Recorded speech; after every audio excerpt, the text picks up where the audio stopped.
중앙교회 장애인 사역국은 발달장애인 부서인 사랑1부, 사랑2부, 사랑교구, 주안사랑부와 지체장애인 부서인 소망부로 구성되어 있습니다. 정상화와 사회통합의 가치로 장애인 성도들의 특성과 연령, 지역에 맞추어 예배를 드리고 찬양과 말씀을 통해 하나님을 더욱 알아가는 사역국입니다. 여러분 반갑습니다. 저는 시각장애인 이재서 목사입니다. 지난주까지 총신대학교 총장으로 있다가 은퇴를 했습니다. 제가 존경하는 주승중 목사님이 담임으로 계시는 인천 주안장로교회 성도 여러분들에게 인사를 드릴 수 있게 돼서 너무나 기쁘게 생각을 합니다. 저는 44년 전에 장애인에게 복음을 전하는 미랄성교단을 창립했던 사람이고, 그래서 수십 년 동안 저 역시 장애인 사역을 해오고 있습니다. 특별히 주안장로교회가 이렇게 우리나라에서 가장 모험적으로 장애인 사역을 펼치고 있는 데에서 너무나 감사하게 생각하고 또 자랑스럽게 생각을 합니다. 이번 기회에 여러분 모든 성도들이 함께 모여서 여러분 교회가 감당하고 있는 이 귀한 장애인 사역을 응원하고 기도하는 그런 복된 시간이 되기를 바라겠습니다. 그때 다 만나 뵙기를 바랍니다. 감사합니다. 2023년 장애인 사역국 헌신 예배를 다 함께 드리며 하나님의 눈길이 머무시는 그곳에서 연약함의 신비를 깨닫게 되기를 바랍니다. 오늘 6월 18일은 오순절 후 세 번째 주일입니다. 6월 날의 열방 기도회가 6월 23일 오후 8시 부평성전 대예배실에서 드려집니다. 2023 상반기 주안한가족 언약식이 6월 18일 오후 7시에 부평성전 대예배실에서 있습니다. 대상은 2022년 11월부터 2023년 5월 말 기간에 알곡이 되신 성도이십니다. 외국인 선교국에서 몽골 예배 귀국 성도 신방 및 현지 수련회를 6월 29일부터 7월 4일까지 몽골 울란바토르에서 진행합니다.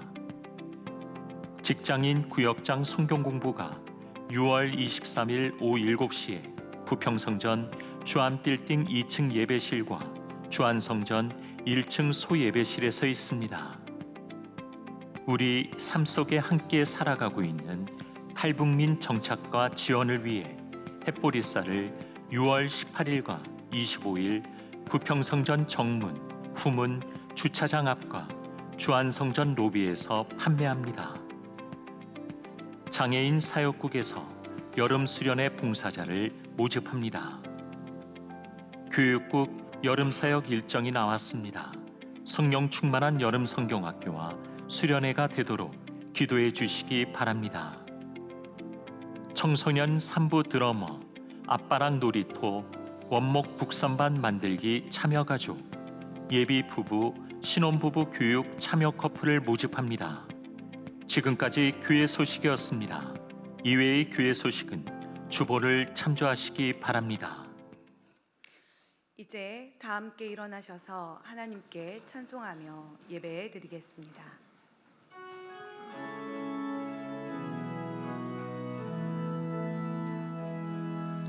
왕의 지성소에 들어가 보좌 앞에 엎드려 경배해.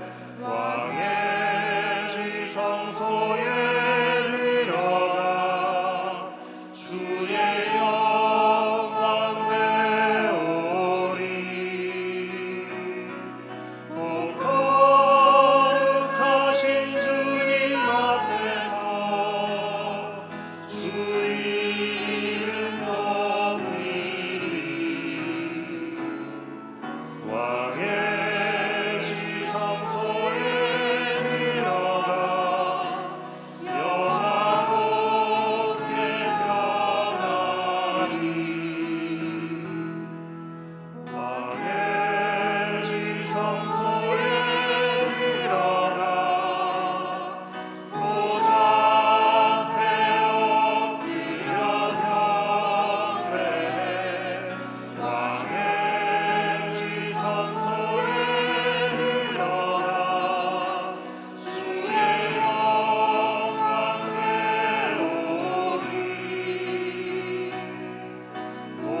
우리가 여호와께로 돌아가자.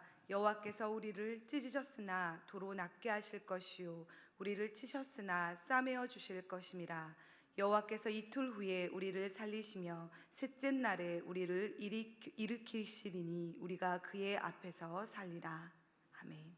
하나님은 영이시니 예배하는 자가 영과 진리로 예배할지니라. 아멘.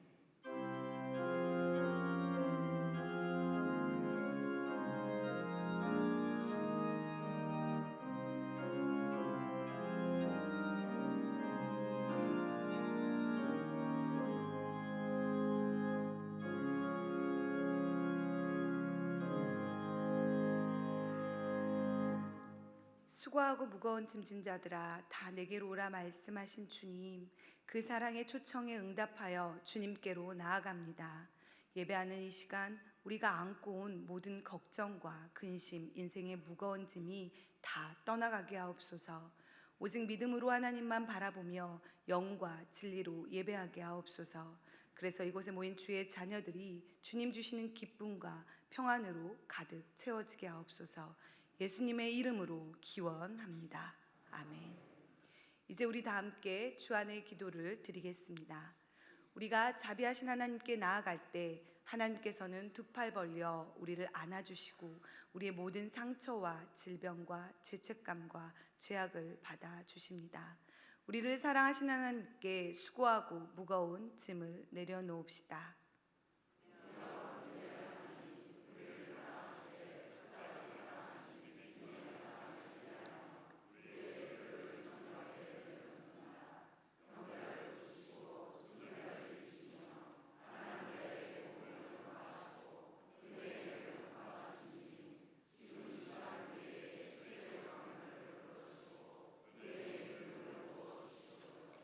복음을 들으십시오. 그가 내 모든 죄악을 사하시며 내 모든 병을 고치시며 내 생명을 파멸해서 속량하시고 인자와 긍휼로 관을 씌우시며 좋은 것으로 내 소원을 만족하게 하사 내 청춘을 독수리같이 새롭게 하시는도다. 아멘. 이 시간 말씀을 의지하며 침묵 가운데 우리의 모든 상처와 질병과 수고하고 무거운 짐을 주님 앞에 내려놓으며 기도하겠습니다.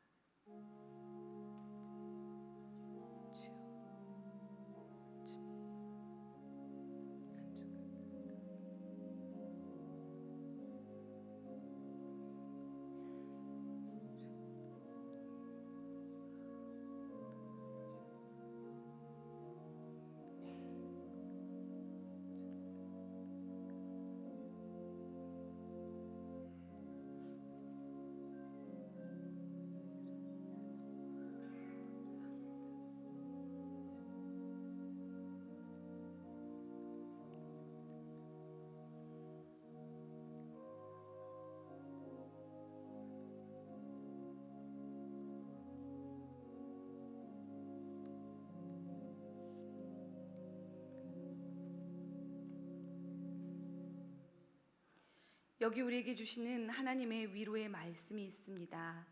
이에 여자에게 이르시되 내 죄사함을 받았느니라 하시니. 아멘. 이제 다 함께 자리에 앉으셔서 계속 기도하겠습니다. 주의 지팡이와 막대기로 우리를 보호하시고 인도하시는 하나님, 때마다 갈 길을 알려주시고 방해와 위험 속에서 우리의 발걸음을 지켜주시니 감사드립니다. 주님, 목마른 사슴이 시냇물을 찾듯이 우리의 영혼이 주님을 찾습니다. 주님의 말씀과 성령의 생수로 채워 주시옵소서. 각 사람 가운데 악한 영이 틈타지 않게 하시고 세상 유혹을 물리치며 하늘의 것을 구할 때 인생을 살아갈 지혜를 주시옵소서. 지쳐 무력할 때는 지금도 우리 안에서 역사하고 계시는 성령님을 의지하며 힘과 능력이 되시는 주님을 바라보고 다시 일어서 십자가의 삶을 살아내게 하옵소서. 긍휼의 하나님, 육체의 연약함으로 아파하는 형제자매들을 치유하여 주시고 슬픔과 근심으로 인해 메말라가는 심령에 주님의 구원의 손길을 베풀어 주시옵소서. 하나님의 자비하심에 의지하여 기도하는 모든 이들의 기도를 들어 응답해 주시고 주님의 은총을 베풀어 주시옵소서. 하나님의 손에 우리의 가정을 맡겨드립니다. 경제적으로, 관계적으로 어려움에 있는 가정마다 하나님의 치유와 회복의 은혜를 더하여 주옵소서. 생명의 하나님, 우리 주안교회가 주님의 본을 따라 생명을 살리는 교회 되기를 원합니다. 주안의 성도들이 주님 주신 영원한 생명 붙들고 선교적 삶을 살아감으로 생명을 살리는 주님의 제자들이 되게 하옵소서. 복음의 열정으로 시작된 분립개척이 오직 하나님의 뜻과 방법을 따라 주의 계획하심을 이루어 나갈 수 있도록 성령님께서 친히 인도하여 주시옵소서. 하나님 아버지, 이 시간 우리에게 귀한 하나님의 말씀을 듣게 하시니 감사를 드립니다. 말씀 전해주실 지장규 목사님에게 성령 충만함으로 함께하여 주셔서 온전히 주님의 말씀을 대언할 수 있도록 능력을 더하여 주시고 듣는 우리의 마음 안에도 역사하여 주셔서 주의 말씀이 생명과 소망이 양식이 되게 하옵소서. 우리 예배의 주인 되시는 예수님의 이름으로 기도드립니다. 아멘.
우리에게 주시는 하나님의 말씀은 창세기 4장 1절부터 10절까지의 말씀입니다. 제가 가진 성경으로 구약 성경 5쪽에 있습니다.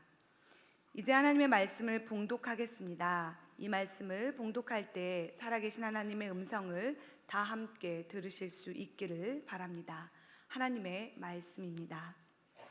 아담이 그의 아내 하와와 동침함에 하와가 임신하여 가인을 낳고 이르되 내가 여호와로 말미암아 득남하였다 하니라. 그가 또 가인의 아우 아벨을 낳았는데 아벨은 양치는 자였고 가인은 농사하는 자였더라. 세월이 지난 후에 가인은 땅의 소산으로 제물을 삼아 여호와께 드렸고 아벨은 자기도 양의 첫 새끼와 그 기름으로 드렸더니 여호와께서 아벨과 그의 제물은 받으셨으나 가인과 그의 제물은 받지 아니하신지라. 가인이 몹시 분하여 안색이 변하니 여호와께서 가인에게 이르시되 내가 분하여 함은 어찌 됨이며 안색이 변함은 어찌 됨이냐. 내가 선을 행하면 어찌 낯을 들지 못하겠느냐. 선을 행하지 아니하면 죄가 문에 엎드려 있느니라. 죄가 너를 원하나 너는 죄를 다스릴지니라. 가인이 그의 아우 아벨에게 말하고 그들이 들에 있을 때에 가인이 그의 아우 아벨을 쳐 죽이니라. 여호와께서 가인에게 이르시되 내 아우 아벨이 어디 있느냐. 그가 이르되 내가 알지 못하나이다. 내가 내 아우를 지키는 자니까. 이르시되 내가 무엇을 하였느냐.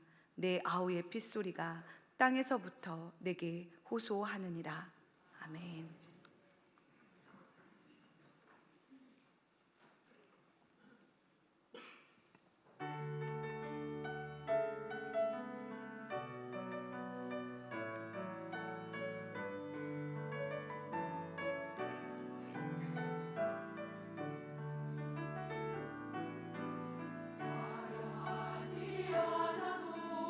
정결하게 사는 삶 가진 것이 없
아멘.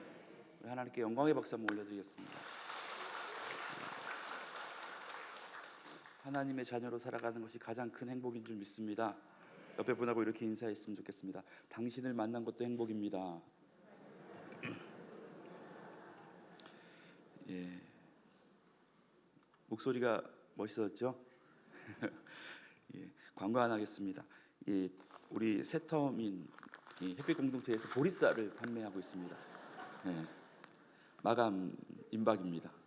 예, 오늘하고 다음 주까지 우리 내려가시면 판매하는데, 우리 탈북민의 정착과 통일을 위해서 준비하는 기금 마련이니까 많이 사가시면 되겠습니다. 아셨죠? 예, 기도하겠습니다. 하나님, 세상이 줄 수도 없고 세상이 알 수도 없는 행복한 삶을 사는 주 안의 모든 성도들 되게 하여 주옵소서. 억울한 일 당해도 또 힘든 일 있어도 그럼에도 불구하고 하나님 앞에 무릎 꿇고 기도할 수 있는 것, 그게 우리 삶의 가장 큰 행복입니다. 고백할 수 있는 믿음의 성도들 되게 하여 주옵소서.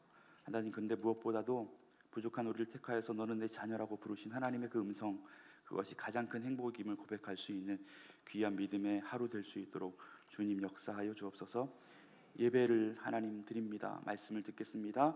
오늘도 이 말씀 가운데 성령으로 임재하여 주시옵소서. 감사드리며 예수님의 이름으로 기도합니다. 아멘. 할렐루야. 오늘도 저와 여러분의 삶과 가정에 다함이 없는 하나님의 은혜가 임하길 주의 이름으로 간절히 축복합니다. 여러분, 지난주부터 제가 새로운 시리즈의 설교를 하고 있습니다. 지난주 유임 목사님 설교로 인하여서 못 들으셨을 텐데 혹시 시간이 되시면 한번 들어보시면 되겠습니다. 하나님께서 우리 인생들에게 던지신 질문을 가지고 하나님의 말씀을 나누려고 합니다. 지난주의 말씀을 간단히 요약하자면 이렇습니다. 인류 최초였던 아담에게 하나님께서 던지셨던 질문은 아담아, 내가 어디 있느냐? 라는 질문이었습니다. 이 질문의 의미는 숨은 아담을 찾지 못해서 하는 질문이 아니었습니다. 이 질문의 의미는 아담의 영적인 상태를 묻는 질문이었습니다. 이 질문의 의미를 세 가지로 말씀드렸는데, 첫 번째는 아담의 정체성에 관해서 묻는 질문이었습니다. 그러니까 아담은 죄에 빠져서 숨어 있어야 될 사람이 아니라 하나님의 형상으로 지음받은 하나님의 자녀라는 것을 잊지 말라라는 그런 질문이었습니다. 두 번째 질문의 의미는 회개의 기회를 제공하기 위한 질문이었습니다. 이 질문은 아담을 정죄하고 질책하기 위한 질문이 아니라 오히려 죄를 범한 아담에게 죄를 회개하고 다시 한번 회복할 기회를 주시려는 하나님의 사랑의 증거였다라는 겁니다. 세 번째 이 의미는 그의 사명을 일깨우려는 질문이었습니다.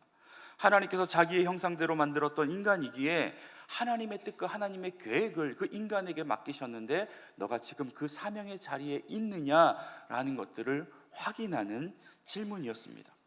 여러분, 오늘 우리를 향한 하나님의 질문 두 번째 시간으로 하나님께서 인간에게 물으신 내 아우 아벨이 어디 있느냐라는 질문을 가지고 말씀을 증거할까 합니다. 여러분, 이 말씀의 배경은 이렇습니다. 창세기 3장에서 인류의 첫 범죄로 인하여서 아담과 하와가 에덴 동산에서 쫓겨납니다. 그래서 모든 인간에게 주어졌던 하나님의 징벌이 있었는데, 그게 뭐냐면 첫 번째는 모든 사람이 흙이니 흙으로 돌아갈 것이다 라는 징벌이었고, 남자에게 주어진 징벌은 너가 평생도록 얼굴에 땀을 흘려야, 수고하여야 먹고 마실 수 있게 될 것이다 라고 하는 수고의 징벌을 주셨습니다. 또 여자에게는 우리가 아는 것처럼 해산함의 고통을 통하여서 출산할 수 있게 하셨다라는 것입니다. 여러분, 그런데 무엇보다 치명적인 형벌은 무엇이었냐면 에덴 동산에서의 추방이었습니다. 즉 하나님과 단절을 의미합니다. 여러분, 이처럼 죄의 결과가 그렇다라는 것입니다. 그리고 그 부모였던 아담과 하와의 죄가 어떻게 자녀들에게까지 이어지는지에 대해서 오늘 본문이 증거하고 있습니다. 여러분, 오늘 본문은 아담과 하와가 에덴 동산에서 추방된 이후에 어떤 곳에서 터를 잡고 살았어요. 시간이 어느 정도 흘렀습니다. 그 시점에서 이야기를 하고 있는데, 그런데 또 이상한 것은 뭐냐면 사실 선악과를 따먹지 말라라고 하나님께서 말씀하시면서 아담에게 하셨던 말씀이 무엇이었냐면 창세기 2장 17절의 말씀, 우리 한번 다 같이 읽어보겠습니다. 시작.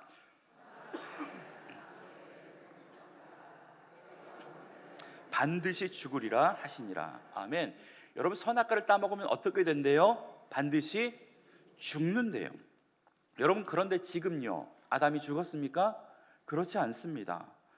여러분, 물론 결국에는 흙으로 돌아가는 인생이 될 것이다 라는 증거를 받긴 했지만 바로 그 자리에서 죽는 것은 아니었습니다. 여러분, 그런데 여기서 말하는 죽음이라는 것은 육체의 죽음을 의미하는 것이 아니라 영적인 죽음을 의미합니다. 여러분, 에덴에서 쫓겨났다는 것은요, 앞서 이야기했던 것처럼 하나님과의 단절을 이야기합니다. 그런 의미에서 우리가 죽음을 봤으면 좋겠습니다. 여러분, 기억하시기 바랍니다. 하나님과의 단절이 죽음입니다. 여러분, 따라합시다. 하나님과의 단절이 죽음입니다. 여러분, 그들이 에덴 동산에서 나와서 제일 먼저 하였던 것은 자녀를 낳는 것이었습니다. 그 자녀의 이름을 가인이라고 지었대요. 이 가인이란 이름의 뜻은요, 낳다, 얻다, 획득하다, 득남하였다, 이런 뜻입니다. 여러분, 그리고 가인을 낳은 다음에 아담이 뭐라고 고백하고 있냐면 1절에 내가 여호와로 말미암아 득남하였나이다 라고 이야기하고 있습니다. 우리 자막이 계속 안 나오고 있어요. 여러분, 아담은 비록 에덴에서 쫓겨났지만 하나님의 은혜를 입었죠. 무화과 나무로 옷을 대신해서 하나님께서는 가죽 옷으로 입혀주셨습니다. 또 이 또한 하나님의 은혜입니다. 그래서 그들은 아들을 낳고 그 아들을 여호와로 말미암아 득남하였다라고 고백하고 있습니다. 여러분, 이 부분을 다른 성경에서는 뭐라고 이야기하고 있냐면 여호와께서 함께 하심으로 득남하였다. 또 다른 성경에서는 뭐라고 이야기하고 있냐면 여호와께서 도우심으로 득남하였다라고 이야기하고 있습니다. 여러분, 그렇다고 한다면 본문은 가인이 직접 낳은 자는 하와이지만 그 배후에는 하나님이 있었다라는 것을 지금 이야기하고 있었다라는 것입니다. 아마 그렇게 생각했겠죠. 그들이 죄를 지어서 에덴 동산에서 쫓겨날 때까지만 하더라도 하나님과 늘 동행하고 교제했던 그 에덴 동산에서의 아름다운 시간이 다시 올 수 없을 거라고 생각했을 것입니다.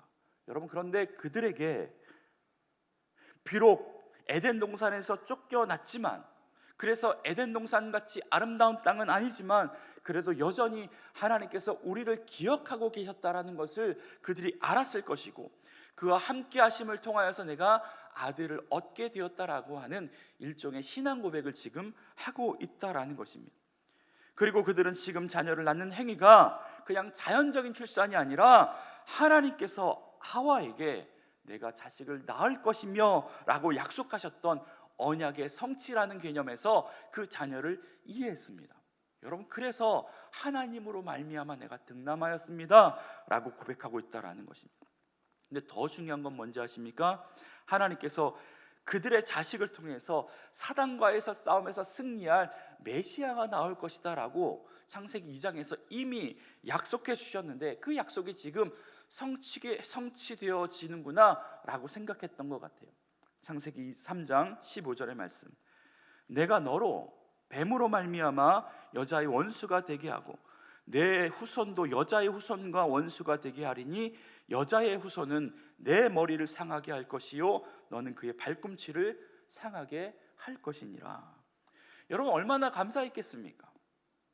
쫓겨났지만, 비록 하나님과 단절된 것처럼 보였지만 하나님께서는 그들을 잊지 않으시고 새로운 아들을 주시고 또 이어서 또 한 명의 아들을 주셨는데 그 아들의 이름을 아벨이라고 지었습니다.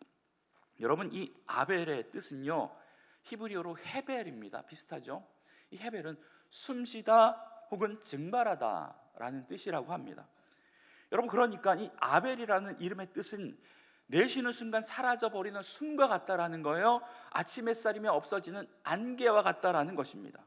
여러분, 이 이름의 뜻이 얼마나 허무합니까? 그래서 이 이름의 명사가 뭐냐면 허무라는 단어입니다. 여러분, 이 헤벨이라는 나라가 구약에서 70번 등장하거든요. 그 중에 32번이 전도서라는 책에 등장하는데 우리가 잘 아는 것처럼 전도서 1장 2절 전도자가 이르되 헛되고 헛되며 헛되고 헛되니 모든 것이 헛되도다. 여러분, 근데 이 헛되다라는 말이 아벨입니다. 헤벨입니다. 그러니까 이 아벨의 인생은 참 더덥다라는 것을 우리에게 알려주는 이름이라는 겁니다. 아벨의 삶이 허무함에 나타내주는 상징과도 같은 이름이다라는 것입니다. 여러분, 그런데 이렇게 가인과 아벨은요, 첫 인류의 형제가 되었습니다. 성경은 그들을 각각 아벨은 양을 치는 자로, 가인은 농사 짓는 자라고 이야기합니다. 그리고 나서 3절과 4절에 보니까 이렇게 이야기하고 있어요. 세월이 지난 후에 가인은 땅의 소산으로 제물을 삼아 여호와께 드렸고, 아벨은 자기도 양의 첫 새끼와 그 기름으로 드렸더니라고 이야기하고 있습니다. 각자가 자기의 수고한 대로 하나님께 제사를 드립니다. 여러분, 그런데 문제는 뭐예요? 하나님께서 아벨과 그의 제물은 받으셨는데 형이었던 가인과 그의 제물은 받지 않았다라고 성경은 기록하고 있습니다. 여러분, 그렇다면 왜 아벨의 제사를 받으셨는데 가인의 제사는 받지 않았을까? 여러분, 예전에는 이 부분을 설명하면서 이렇게 설명하시는 목사님이 있었어요. 여러분, 아벨은 양으로 드리지 않았냐? 제사는 자고로 양과 염소 짐승으로 드려야 하고 피를 봐야 된다. 곡식으로 드리는 것은 안 된다라고 이야기했습니다. 여러분, 하나님이 육식주의자입니까? 그건 아니죠. 역시 고기가 최고지 이런 거 아닙니다. 여러분, 사실 제사의 제도도 출애굽 이후에 생겨난 거죠. 그리고 제사의 제도를 자세히 보면 가난한 자들을 위해서 곡식을 드리는 제사의 방법도 있습니다. 그렇기 때문에 이거는 억지입니다. 여러분, 그렇다면 왜 그랬을까? 오늘 본문에 보면 각자의 제사가 어떠했는지 보여주는 이제 단어가 나오는데, 일단 가인의 제사를 설명하면서 뭐라고 이야기하고 있냐면 3절에 보니까 가인은 땅의 소산으로 제물을 삼아 드렸다라고 표현하고 있습니다. 여러분, 단순히 이 기록을 봐서 땅의 소산은 그가 수확한 여러 작물 가운데 그저 하나라는 그런 뜻을 담고 있습니다. 특별히 구별하지 않았다라는 것을 이야기하고 있습니다. 어쩌면 많은 것 가운데 손에 잡히는 것 하나를 가지고 와서 하나님께 드렸다라고 생각해도 된다라는 것입니다. 여러분, 그런데 반면에 아벨의 제물에 대해서는 뭐라고 이야기하고 있냐면 4절에 아벨은 자기도 양의 첫 새끼와 그 기름으로 드렸다라고 이야기하고 있습니다. 일단 중요한 건 아벨은 처음 것을 구별하였습니다. 그리고 이 기름이라고 하는데 이 부분을 영어 성경으로 해석해 보면 뭐라고 이야기하고 있냐면 그의 가장 좋은 어린 양들로부터 얻어진 기름진 조각들이라고 복수로 표현하고 있다라는 겁니다. 그러니까 아벨이 잡았던 것은 양 한 마리가 아니었다라는 거예요. 양을 여러 마리 잡았는데 그 가운데 가장 좋은 기름진 것, 가장 좋은 것들, 그것을 하나님께 드렸다라는 겁니다. 대충 손에 잡는 것이 아니라 한 번의 제사를 위해서 다수의 양을 잡았다라는 것입니다. 여러분, 어떤 번역을 취하든지 확실한 건 아벨의 제사는 형식적인 제사가 아니었다라는 것이고, 반면 가인은 형식적인 제사를 드렸다라는 것입니다. 그래서 이 아벨의 제사를 히브리서 11장 4절에서 뭐라고 표현하고 있냐면 믿음으로 아벨은 가인보다 더 나은 제사를 드렸다라고 표현하고 있다라는 것입니다. 여러분, 그렇다면 믿음으로 드렸던 제사가 뭔가? 여러분, 믿음으로 예물을 드렸다라는 것의 의미가 뭡니까? 드린 것보다 더 많이 줄 것이다라는 믿음을 가지고 드린 게 믿음으로 드린 예물입니까? 11조를 드리는 이유가 내가 드린 것보다 더 많은 것으로 받을 것이다라는 믿음 가지고 드리는 것이 믿음으로 드리는 제사입니까? 여러분, 아닙니다. 여러분, 그것이 목적이라면 드리지 않는 게 낫죠. 여러분, 헌금 안 하신다고 하나님께서 안 달라 하시겠습니까? 안 달라는 분은 유임 목사님이시죠. 하나님이 안 달라하지 않습니다. 여러분, 이 둘의 제사에서 하나님이 받으신 건 그런데 단순히 제물이 아닙니다. 보세요, 4절 후반절에 뭐라고 이야기하고 있냐면 여호와께서 아벨과 그의 제물은 받으셨지만 가인과 그의 제물은 받지 아니하신지라 라고 이야기하고 있어요. 여러분, 하나님께서 받으신 건 단순히 양이 아니라 아벨이셨습니다. 하나님께서 받지 않으신 것은 곡식이 아니라 가인을 받지 않았다라고 지금 성경은 이야기하고 있다라는 것입니다. 그래서 성경은 아벨과 그 제물, 가인과 그 제물이라고 이야기하고 있습니다. 그러니까 뭐예요? 제사 연합의 유무는 그가 드리는 자의, 그것을 드리는 자의 인격이고 그의 삶이고 그의 마음가짐이지 얼마를 드렸느냐, 무엇을 드렸느냐가 중요하지 않다라는 것입니다. 제물을 드릴 때 가장 중요한 것은 드리는 자의 마음의 상태라는 겁니다. 신앙의 상태라는 것입니다. 사람을 받는데 제물을 받지 않는 것은 여러분 없습니다. 제물을 받았는데 사람을 받지 않는 것은 없습니다. 하나님께서는 아벨과 그의 제물을 받으셨고 가인과 그의 제물을 받지 않으셨다라는 겁니다. 여러분, 하나님께서 그날 그 제물의 제사의 제물을 한번 보시고 하나님께서 이 둘의 예배를 판단하시는 것이 아니라는 겁니다. 어느 날 갑자기 그 한 번의 예배, 가인이 그동안 잘했는데 그 한 번의 그 시간, 하나님이 보시는 그 시간 잘못해서 하나님께서 받지 않으신 것이 아니라는 거예요. 여러분, 3절 시작에 뭐라고 이야기하고 있냐면 세월이 지난 후에라고 이야기하는데, 여러분 이 말은요, 하나님 앞에 가인과 아벨이 스스로 나와서 제사를 드리는 그 시간까지 그들이 하나님 앞에서 어떠한 모습으로 살아왔는가 평가받을 만한, 하나님 입장에서는 그들의 삶의 예배를 심사할 시간, 그 세월이 지금 지나갔다라는 것을 의미합니다. 여러분, 그러니까 이 한 번의 예배는 그들을 평가하기에 부족한 시간이 아니었습니다. 충분하다라는 말씀입니다. 왜요? 하나님께서 세월이 시간이 지나는 동안 하나님께서는 지금까지 그들의 삶을 지켜보셨거든요. 그것이 예배의 태도로, 지금 제사의 태도로 나타난 것뿐입니다. 하나님께서 세월이 지난 후에 그것을 보시고 그들의 제사를 판단하셨다라는 것입니다. 여러분, 그러니까 결국에 이 모든 문제는요, 하나님과 관계의 문제였습니다. 하나님과 관계가 바로 서 있지 못하니까 동생의 제사는 받으셨는데 자신의 제사를 받지 않으시는 것에 대해서 몹시 분해하며 안식이 변했다라고 이야기하고 있습니다. 여러분, 자존심이 형으로서 상한 것 아니겠습니까? 여러분, 가인은요, 자존심이 무척 강했던 사람처럼 보여요. 우리가 자존심과 이 자존감이 좀 구분을 해야 되는데, 하나님 없이 혼자 잘할 수 있다는 것은 자존심이고요, 하나님이 나를 존귀한 존재로 창조하셨다라는 생각은 자존감입니다. 여러분, 자존감이 높은 하나님의 사람 되길 원합니다. 자존심은 높을 필요가 없어요. 여러분, 이런 자존감은요, 하나님으로 형상으로 지음받은 모든 자를 존중하게 됩니다. 옆 사람을 존중하는 이유가 뭐냐면 자존감이 있기 때문에 그렇습니다. 왜? 그들도 하나님의 형상으로 받았기 때문에. 여러분, 그런데 자존심은요, 누군가와 비교해서 내가 더 낫다라는 생각. 여러분, 가인은 자존감은 없는데 자신감만 있었습니다. 자존심만 센 사람이었습니다. 그러니까 자기 제사를 받지 않는 것에 대해서 기분 나쁜 거죠. 왜요? 자존심에 스크래치 당한 것 아닙니까? 보세요, 여러분, 이런 사람이 있어요. 이런 사람은요, 자식 대학 떨어진 게 문제가 아닙니다. 그 대학 떨어졌다라는 소문이 나서 내 자존심 상하는 것이 더 큰 문제입니다. 내 자녀보다 더 좋은 대학 갔다라는 그 사람을 볼 때 자존심이 상하게 된다라는 것입니다. 사업이 안 되는 게 문제가 아닙니다. 그 소문으로 인해서 사람들이 수근거릴까 봐. 다른 집사는 나보다 사업이 더 잘 되는 게 문제가 된다라는 겁니다. 그러니까 하나님 앞에 바로 서 있지 못하니까 자꾸 별일도 아닌 것에 신경을 쓰고 안색이 변합니다. 여러분, 그저 겸손히 가인은 왜 하나님이 내 제사를 받지 않으셨지 질문하면서 자기의 삶을 돌아보아야 됐습니다. 그리고 더 잘 드리면 됩니다. 그리고 겸손히 아벨과 상의하며 도움을 청하면 되죠. 아벨아, 동생아, 너의 제사는 받으셨는데 왜 형의 제사는 받지 않았을 거라고 생각하니? 나에게 충고해 줄 수 있겠니? 여러분, 이런 관계가 되었어야죠.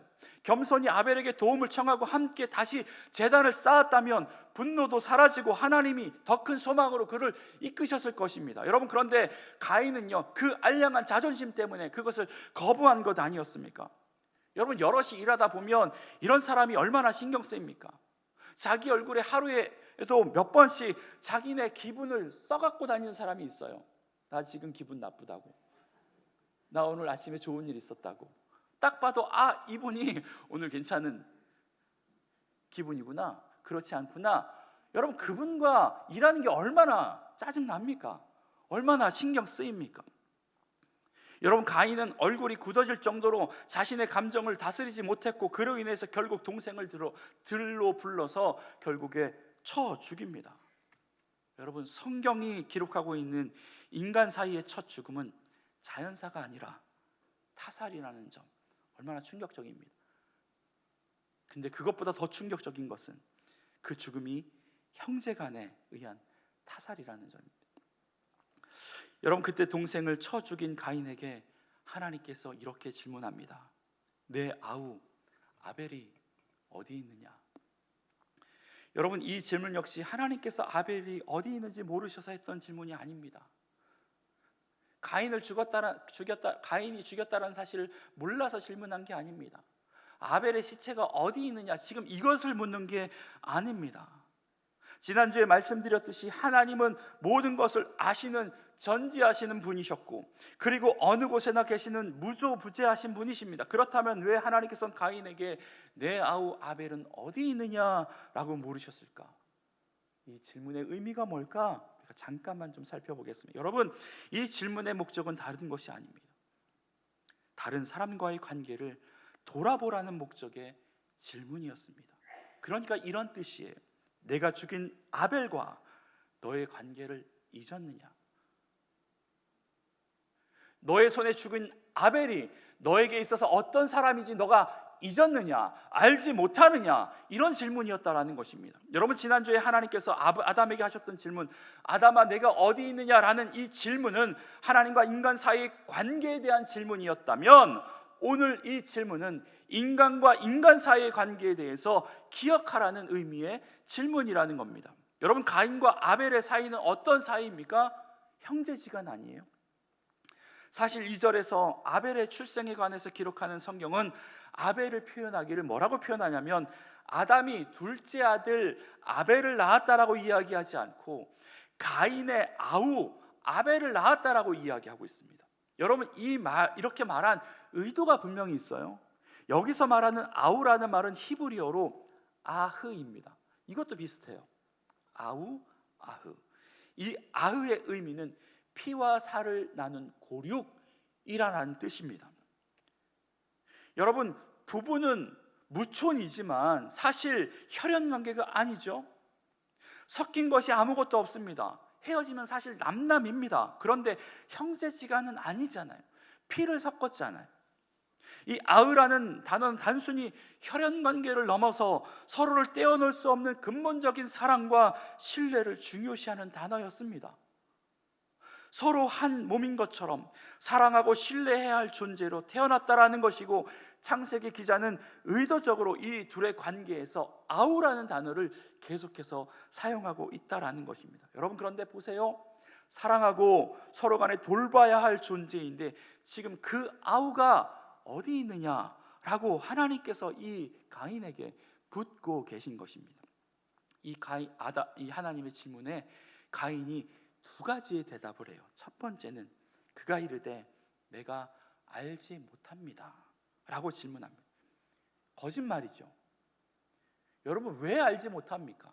자기가 죽였는데 거짓이며 살인을 부정하고 있습니다. 여러분, 이렇게 하나님 앞에서 거짓말을 하고 부정하고 있는 이유는 한 가지, 앞서 이야기했던 것처럼 하나님의 속성을 몰라서 그래요. 하나님이 어떤 분이신지, 그분의 전지전능하신 분, 그분이 무소부지하신 분, 어디에나 계신 분이시라는 것을 알지 못했기 때문에, 인지하지 못했기 때문에 그는 지금 하나님 앞에서 거짓말을 하고 있는 것 아닙니까? 그러니까 제사를 드릴 때도 형식적으로 드린 거죠. 왜요? 하나님께서 지금 내 제사 가운데, 내 예배 가운데 보고 계시다고, 함께 계시다고 생각하지 못했기 때문에 그런 것 아닙니까? 여러분, 그렇기 때문에 지금 내 눈앞에 함께 계신다라고 생각하면, 여러분 죄송합니다, 예배를 그따위로 드리겠습니까? 여러분에게 하는 말이 아니라 가인에게 하는 말. 여러분, 가인한테 하는 말. 여러분, 가인은 그 순간에도 하나님이 함께 하신다라는 것을 몰랐던 것입니다. 그러니까 거짓말을 하는 거죠. 그런데 하나님이 뭐라고 이야기하시면 하면 10절에서 내가 이르되 무엇을 하였느냐 내 아우의 핏소리가 땅에서부터 내게 호소하느니라.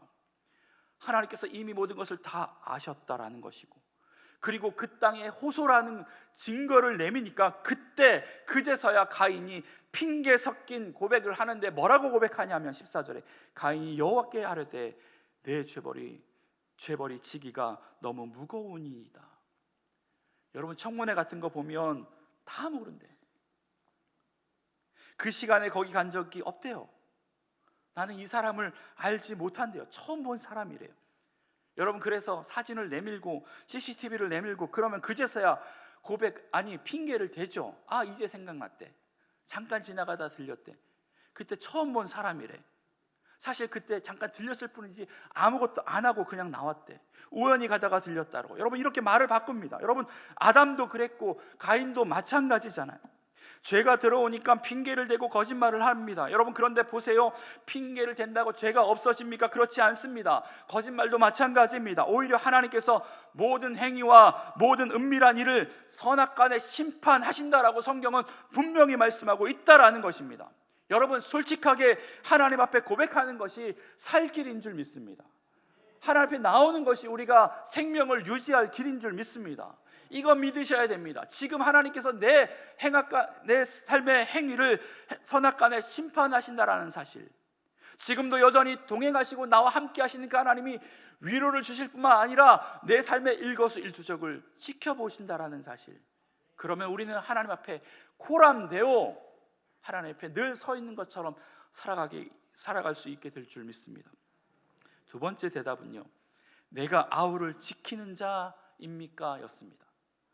여러분 이 말은요, 가인이 하나님의 질문, 즉 내 아우는 어디 있느냐라는 이 질문의 뜻을 정확하게 이해했음을 말해줍니다. 여러분 뭐라고 이야기한다고요? 하나님, 내가 내 아우를 지키는 자입니까? 오히려 하나님께 반문하면서 항의를 하죠. 여러분 그런데 당연히 형으로서 동생을 지키는 것은 당연한 것 아닙니까? 지키는 자가 맞죠. 지키는 자였어야죠. 동생을 쳐 죽인 사실을 부정했던 그가 형제가 가져야 할 관계도 지금 부정하고 있다라는 것입니다. 그럼 지난 6월 10일 콜롬비아 아마존 정글 한가운데서 기적과도 같은 생한 소식이 해외 토픽으로 전해졌습니다. 다 보셨죠? 다름 아니라 지난 5월 1일 한 경비행기에 조종사를 포함한 어른 3명과 아이들 4명이 타고 아마존을 건너는 중에 비행기가 아마존 상공에서 추락을 하게 됩니다. 사고 얼마 후 3명의 어른이 모두 다 사망했습니다. 그런데 40일이 지난 다음에 6월 10일에 이 4명의 남매들이 생존해서 발견된 기적과도 같은 소식이 해외 토픽으로 들려왔습니다. 여러분 그 4명의 남매가 어떻게 살았는지 뉴스 보셨죠? 추락 당시에 어머니가 죽어가면서 4남매 중 제일 맏딸이었던 딸에게 이렇게 유언합니다. 동생들과 함께 살아나갈 방법을 찾아야 한다. 살아서 이곳을 나가라. 이렇게 유언했대요. 여러분 이 3남매의 맞이가 몇 살인지 아십니까? 13살. 그것도 여자아이. 동생들은 11살, 4살, 11개월. 여러분 13살이 할 수 있는 게 뭐가 있습니까? 자기 몸 하나 간수하기도 힘들어요. 제 딸이 만으로 13살입니다. 등교할 때 아무것도 안 해. 머리 빗고 가는데 그 1시간에 혼자 할 수 있는 게 아무것도 없어. 밥 차려야지 먹고, 설거지도 제대로 못하고, 빨래 못하고, 밥 혼자 할 수 없고. 여러분 그런데 그가 동생들을 지켜요. 나뭇가지를 모아다가 가위로 머리끈으로 임시 대피소를 만들었대요. 그래서 동생들을 보호했대요. 나무의 열매를 따다가 동생들을 먹였대요. 그래서 40일이 지난 뒤에 4명의 동생들이 다 살았던 것 아닙니까? 여러분 맞이는 지키는 자였습니다.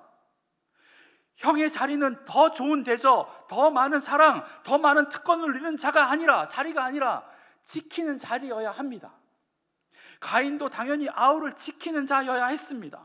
지켜주어야 할 책임이 그에게 있었다라는 것입니다. 여러분 그런데 그 책임, 그 사명을 지금 감당하지 못하고 있는 것 아닙니까? 여러분, 그런데 이 사명은요, 마지에게만 주어진 사명이라고 생각하시면 안 돼요. 저와 같은 육남매의 막내에게도 하나님께서 허락하신 자리가 뭐냐면 지키는 자리입니다. 왜요? 저에겐 동생이 없습니까? 예, 육체의 동생은 없을지 모르지만 하나님을 아버지로 모시는 저 주변에 저를 형이라고 부를 수 있는 주변에 영적인 가족이 얼마나 많이 있습니까? 저에게만 해당되는 이야기입니까? 아니잖아요. 우리 모두가 하나님 안에서 영적인 가족을 이루고 있다면 저와 여러분에게는 우리가 지켜야 할 영적인 자녀, 영적인 가족, 영적인 동생, 영적인 아우가 많이 있다라는 것입니다. 사람과의 관계를 맺고 있는 하나님의 사람에게 동일하게 묻는 질문이 바로 오늘 우리에게 묻는 질문이라는 것입니다. 오늘도 하나님이 저와 여러분에게 이렇게 질문하고 계십니다. 내 남편은 어디 있느냐? 내 아내는 어디 있느냐? 내 자식은 어디 있느냐? 내 친구는 어디 있느냐? 그들이 세상에서 방황하고 있지 않느냐? 그들이 혹시 지금 아파하고 있지 않느냐? 신음하고 있지 않느냐? 눈물 당하는 삶의 현장에 있지 않느냐? 그들을 외면하지 마라. 그들을 돌봐주어라. 우는 사람들과 함께 울고 웃는 사람과 함께 즐거워하는 것이, 이것이 내가 너를 부른 이유다. 여러분, 혹시 그 사명의 자리 지금 지켜나가고 계십니까? 2004년 7월 미국의 민주당 전당대회에서 2004년 민주당의 대선 후보로 존 캐리 상원의원을 지목했습니다. 존 캐리 의원은 당시 무명에 가까운 한 인물에게 기조연설을 맡겼는데 그 사람이 바로 민주당 출신의 오바마였습니다. 여러분, 이 오바마가 전당대회에서 참여한 민주당 당원뿐만 아니라 TV를 통해서 생중계되어지는 많은 모든 미국 사람들에게 이렇게 연설했습니다. 그 연설로 인하여서 미국 사람들의 가슴이 울려졌고 그가 결국에는 대통령까지 이르게 됩니다. 그 내용은 이렇습니다. 만일 시카고 남부에 글을 읽지 못하는 소년이 있다면 그 아이가 제 아이가 아닐지라도 그 사실은 제게 중요합니다. 만일 어딘가에 약값을 지불하지 못하는 노인이 의료비와 월세 중 하나를 택해야 한다면 그녀가 제 할머니가 아닐지라도 제 삶마저 가난하게 됩니다. 만일 어떤 아랍계 미국인이 정당한 법적 절차 없이 체포당했다면 그것은 제 시민권을 침해당한 것입니다. 그리고 그가 마지막으로 이렇게 이야기합니다. 저는 근본적인 믿음이 있습니다. 저는 동생을 지키는 자입니다. 저는 여동생을 지키는 자입니다. 이것이 바로 이 나라를 작동하게 하는 것입니다. 우리가 개인적으로 꿈을 추구하지만 이것이 우리로 하여금 하나의 미국이란 가족으로 모이게 합니다. 여러분, 저는 제 동생을 지키는 자입니다 라는 이 오바마의 대답은 아벨을 죽인 가인에게 했던 질문에 대한 대답이었습니다. 여러분 주위에 아벨은 있으십니까? 여러분이 지켜야 할, 여러분들이 품어야 할, 여러분들이 사랑해야 할 그 아벨이 우리 주변에 너무나도 많이 있습니다.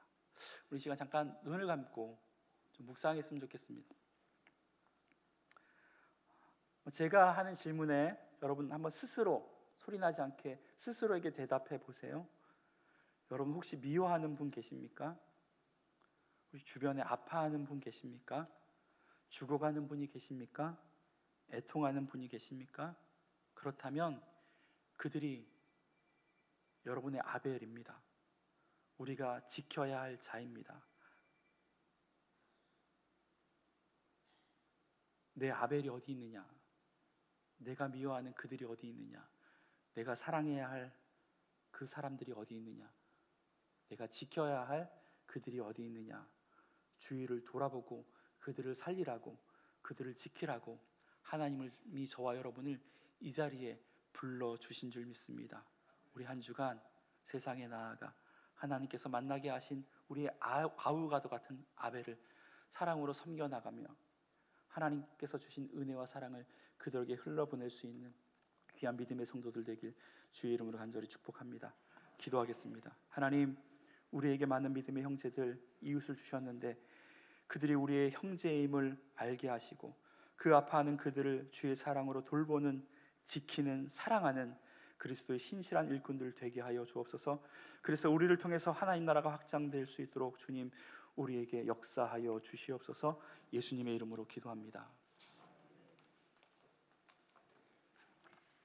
이 시간 이제 우리 주신 말씀을 기억하며 함께 기도하겠습니다. 먼저는 하나님 앞에 하나님 평생에 나와 내가 드리는 예배가 하나님께 온전히 올려지길 원합니다. 주님, 내 믿음이 주님 앞에 온전히 순전한 믿음이 되게 하시고 순전한 삶으로 살아가게 하여 주시옵소서. 그렇게 함께 기도하시며 더불어 오늘 우리에게 주님 말씀하신 내 아와 아벨은 어디 있느냐, 그 물음 앞에 그것을 주님이 나에게 질문하시는 것이 아니라 하나님께서 내게 주신 사명으로 하나님의 그 마음을 보고 내 주변에 있는 자, 나에게 해하고 내 미움이 있는 그들까지도 하나님, 내가 찾아가 그들을 사랑하고 그 사랑으로 섬길 수 있게 해달라고, 내가 내 주변에 있는 내 친구, 내 자녀, 내 부모, 내 아내, 내가 사랑해야 할 그들을 외면하지 않고 나의 것을 내어놓으며 때론 나의 것을 희생하며 그들을 주님께서 그러셨던 것처럼, 나를 향해 사랑으로 희생하셨던 것처럼 나 또한 그렇게 살아갈 수 있게 해달라고, 내가 주님의 그 마음을 알기를 원한다고, 나에게 주님의 마음을 주시옵소서. 주님, 내게 주님의 사랑을 주시옵소서. 그렇게 우리 함께 주님 한번 외치며 기도하겠습니다. 주님, 하나님 아버지, 하나님, 나의 예배가 내가 지금 하나님 앞에 온전히 드려지고 있는지 돌아보며 형식적인 예배로 나아가는 것이 아니라, 하나님, 나는 하나님밖에 없고 나의 생명이 오직 하나님께 달려있고 나의 모든 삶이 하나님의 것임을 기억하며 주님, 이 거룩한 예배를 하나님, 나의 가장 즐거움이요 가장 큰 기쁨이요 가장 큰 감사로 하나님 앞에 올려드릴 수 있게 하여 주시옵소서.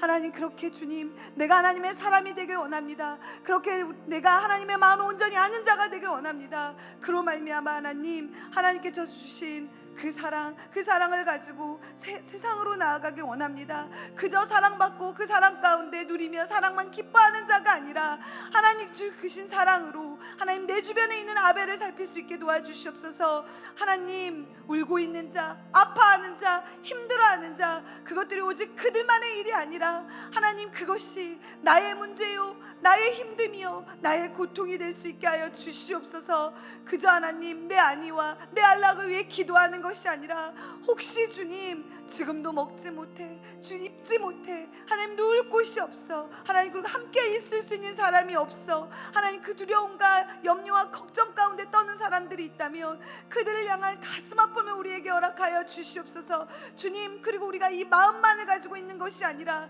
정말 그들이 어디에 있는지를 살필 수 있게 하시고 그들에게 찾아갈 수 있게 하시고, 하나님, 우리가 그들에게 손을 펼칠 수 있게 도와주시옵소서.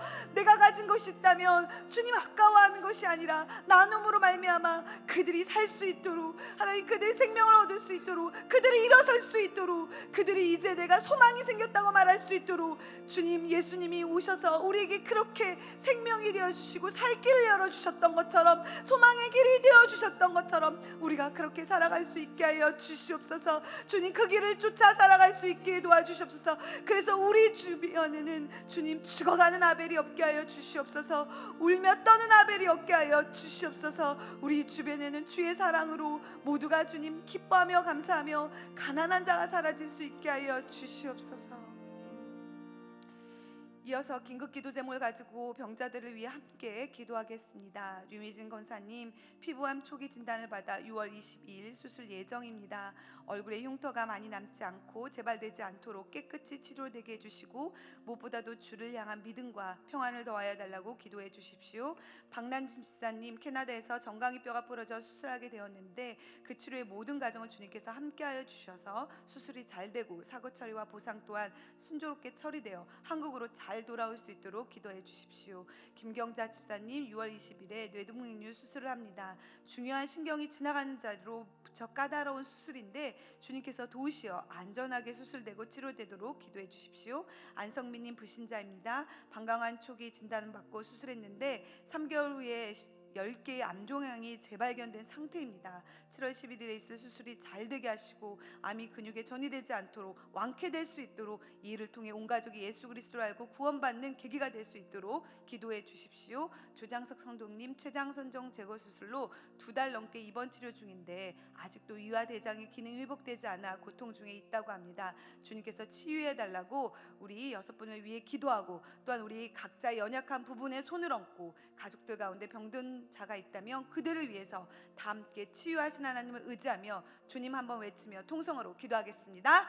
주님, 하나님, 우리를 만드신 하나님, 그리고 무엇보다도 지금의 우리 아픔과 고통을 잘 아시는 하나님, 우리가 하나님 울 때 우리와 함께 우시는 하나님, 우리가 가슴 아파할 때 우리보다 더 가슴 아파하신 하나님, 우리가 오직 그 하나님만을 의지하며 그 하나님께서 나와 함께 하시며 나의 모든 것을 살피실 줄 그 믿음으로 주님 앞에 기도합니다. 괴로움과 고통 가운데 있는 우리 형제자매들, 주님, 그 수많은 병들로, 세기도 다 알 수 없는 그 병들로 힘들어하는 그들을 주님, 주님의 품 안에 친히 품어 주시옵소서. 그리고 주님, 십자가에 달린 주님께서 세상의 모든 고통을 지신 주님께서 내가 그 모든 것을 안다고 말씀하여 주셔서 그 마음들에 먼저 위로가 있게 하여 주시옵소서. 그들의 병든 마음과 병든 몸과 상한 마음을 주님께서 치료하시며 그들에게 소망을 허락하여 주시옵소서. 나에게 나의 주 하나님이 있으므로 내가 이 병을 거뜬히 이길 수 있을 거라는 하나님 그 소망을 허락하여 주시옵소서.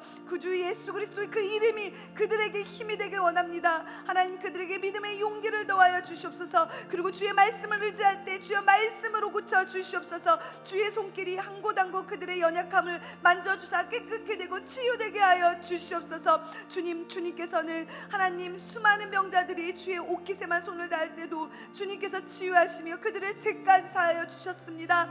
하나님, 우리가 하나님이 연약한 자들을 위하여 기도하며 또한 그들이 기도할 때 하나님, 그들의 육신은 물론 그들의 영혼과 그들의 마음에 있는 모든 병들을 고쳐 주시옵소서. 하나님의 그 크신 권능이 이 모든 병들을 이기고도 남을 줄 믿습니다. 하나님, 그 어떤 것도 주님보다 큰 것이 없습니다. 하나님, 단지 우리의 연약함이 주님을 보지 못하고 주님의 크심과 주님의 강함을 보지 못하게 하지 않게 하여 주시옵소서.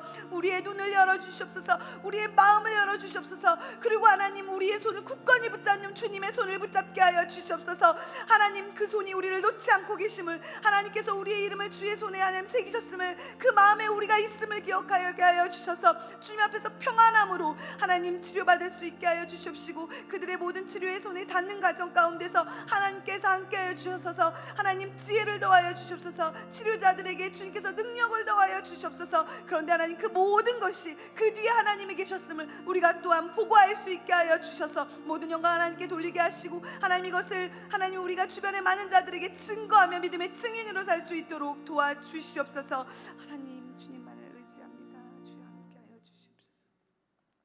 우리의 연약함을 아시는 하나님, 연약한 우리를 크신 사랑과 권능으로 돌보아 주시는 아버지 하나님, 어려움과 부족함이 없어 우리가 주님을 모르지 않고 우리의 약함으로 주님을 의지할 수 있고 우리가 아픔으로 주님을 찾을 수 있으니 이것이 오히려 감사입니다. 약할 때 강함이 되시는 주님께서 이 시간 주님을 찾으며 부르짖는 자녀들을 온전히 책임지실 줄 믿습니다. 선하시고 완전하신 그 방법으로 우리의 기도를 들으시고 응답하실 줄 믿습니다. 그 믿음으로 이제 우리가 질병과 걱정, 염려 등 육신과 영혼의 모든 짐으로부터 해방되게 하여 주시옵소서. 이 시간 우리가 함께 피부암으로 고생하는 류미진 원사님을 위해, 정강이 뼈가 골절된 박남진 집사님을 위해, 뇌동맥류 수술하는 김경자 집사님을 위해, 방광암 재수술을 받는 안성민님을 위해, 췌장선종 제거 후 위와대장이 불편한 조장석 선동님을 위해 기도했습니다. 주님, 이들을 위로하여 주시옵소서. 주님의 강하신 팔로 붙들어 주시옵소서. 아버지의 힘으로 치유의 능력으로 고쳐 주시옵소서. 자신과 가족의 연약함을 두고 기도한 우리 성도들에게 믿음의 확신을 주시길 원합니다. 나를 지으신 하나님께서, 나의 병과 마음을 누구보다 잘 아시는 주님께서 우리와 함께 하시며 선하게 인도하고 계심을 깊이 느낄 수 있게 하여 주시옵소서. 주님의 이름으로 해결함 받고 만족함을 없는 이 시간 되게 하여 주시옵소서. 능력의 이름, 우리 주 예수님의 이름으로 기도드립니다. 아멘.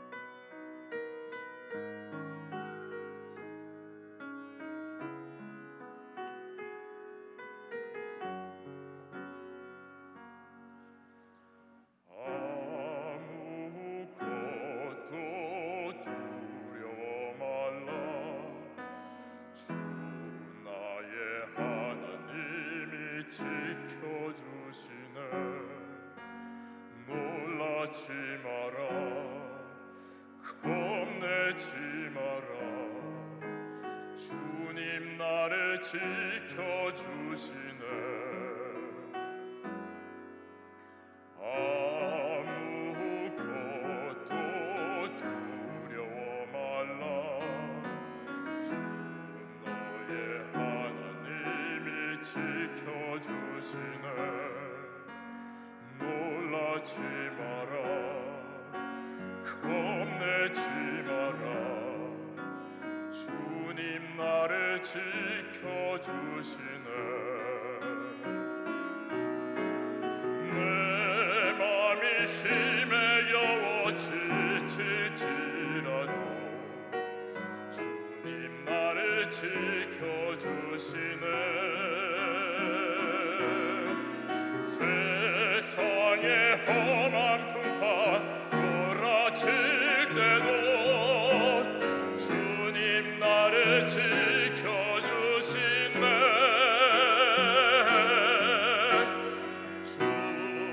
주님은 나의 산성, 주님은 나의 요새, 주님은 나의 소망, 나의 힘이 되신 여호와. 주님은 나의 산성, 주님은 나의 요새, 주님은 나의 소망, 나의 힘이 되신 여호와. 나의 힘이 되신 여호와.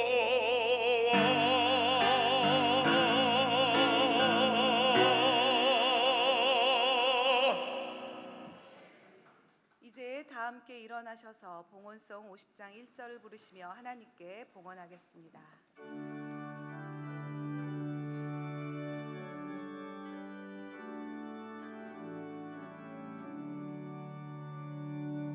내게 있는 모든 것을 아낌없이 드리네. 사랑하고 의지하며 주만 따라 살리라. 주께 드리네. 주께 드리네. 사랑하는 구주 앞에 모두 드리네. 아멘.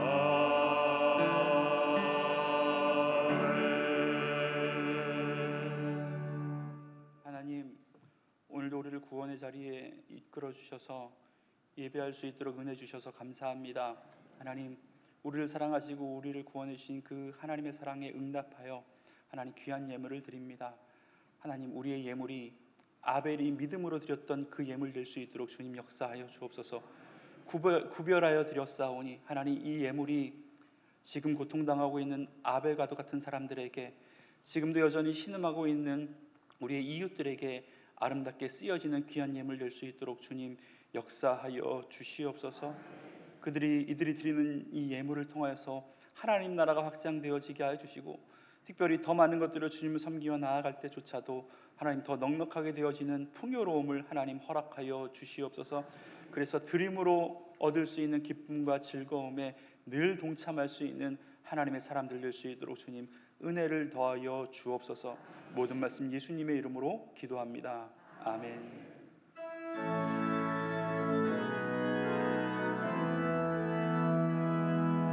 주선한 능력으로 하시네. 그 크신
예수 그리스도의 그 크신 은혜와 우리 하나님 아버지의 다음 없는 사랑하심과 성령님의 은사와 교통하심이 내 주변에 있는 내 아우 아벨 같은 자를 찾아 하나님께서 주신 사랑과 은혜로 그들을 섬겨 나가기를 소원하며 나아가는 귀한 주 안의 모든 성도님들의 머리 위에, 그들의 삶과 가정과 직장과 가정 위에 하나님께서 피값으로 세우신 이 주한교회와 한국교회 위에 지금부터 영원까지 함께 하시길 간절히 축원하옵나이다. 아멘.